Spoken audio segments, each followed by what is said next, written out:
आसनसोल पवन सिंह। पवन सिंह।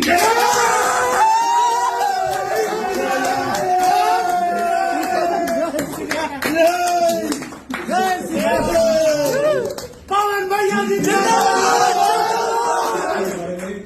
नमस्ते, प्रणाम, हर हर Mahadev. Guys, Bhojpuri industry के पावर स्टार कहे जाने वाले पवन सिंह को भोजपुरी इंडस्ट्री से हटकर अब राजनीति में एक बार मौका मिला है और वो भी भाजपा से मौका मिला है, भाजपा के सीट से मौका मिला है। कहीं ना कहीं ये गर्व की बात है पूरे भोजपुरी इंडस्ट्री के लिए कि भोजपुरी का एक और सुपरस्टार, एक और कलाकार जो है वो अब चुनाव के अंदर उतरेगा और चुनाव में जनता का विश्वास जीत पाएगा या नहीं, ये तो देखने वाली बात होगी।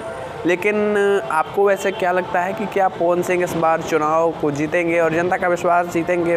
वेस्ट बंगाल के आसनसोल का जनता का विश्वास जीतेंगे। वैसे तो कल के इंटरव्यू में पवन सिंह बोले थे कि मुझे पक्का यकीन है मेरे जनता के ऊपर, मेरे भाइयों के ऊपर, मेरे माताओं बहनों के ऊपर कि मुझे वहाँ से विजय मिलेगा। जी हाँ दोस्तों, डायरेक्ट बोले थे कि वहाँ मुझे विजय मिलेगा। कहीं ना कहीं ये पवन सिंह का कॉन्फिडेंस है, वहाँ की जनता के ऊपर विश्वास है। और वो बोले थे कि जहाँ जहाँ जनता जो है, जहाँ जहाँ भोजपुरी के लोग मेरा गाना सुनते हैं, भोजपुरी बोली जाती है, सुनी जाती है, देखी जाती है, वहाँ मेरा घर है और मेरे घर से मुझे चुनाव जीतने से कोई नहीं रोक सकता है।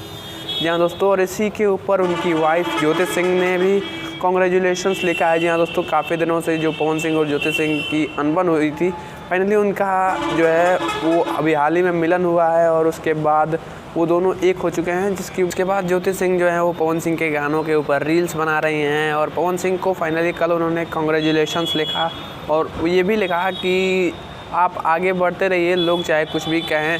वैसे ही कुछ लिखा था, आपको साइड में स्क्रीनशॉट यहाँ पे देखने को मिल सकता है।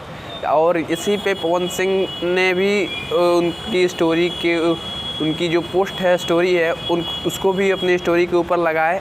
कहीं ना कहीं पवन सिंह के चुनाव लड़ने के बीच ज्योति सिंह ही एक बड़ा मुद्दा थी और ज्योति सिंह को लेके जो महिलाएं थी वो भड़की हुई थी पवन सिंह के ऊपर कि पवन सिंह जो है वो अपनी घर की स्त्री का इज्जत नहीं कर रहे हैं, अपनी घर की महिला की इज्जत नहीं कर रहे हैं, तो क्या हम लोगों की इज्जत करेंगे। और इसी के ऊपर पवन सिंह को ट्रोल किया जा रहा था। लेकिन अब पवन सिंह को ट्रोल करने का कोई भी ऑप्शन ही नहीं बचता है कि पवन सिंह ने सारा ऑप्शन ख़त्म कर दिया है और ज्योति सिंह को अपना के, मतलब अब पवन सिंह और ज्योति सिंह शायद एक हो चुके हैं और पता नहीं कब से साथ रहेंगे, लेकिन एक हो चुके हैं, बातचीत चालू हो चुकी है और जो है मतलब दोनों जो है वो एक दूसरे से खुश हैं। तो कहीं ना कहीं ये भोजपुरी इंडस्ट्री के लिए एक और बड़ी खुशी की बात है।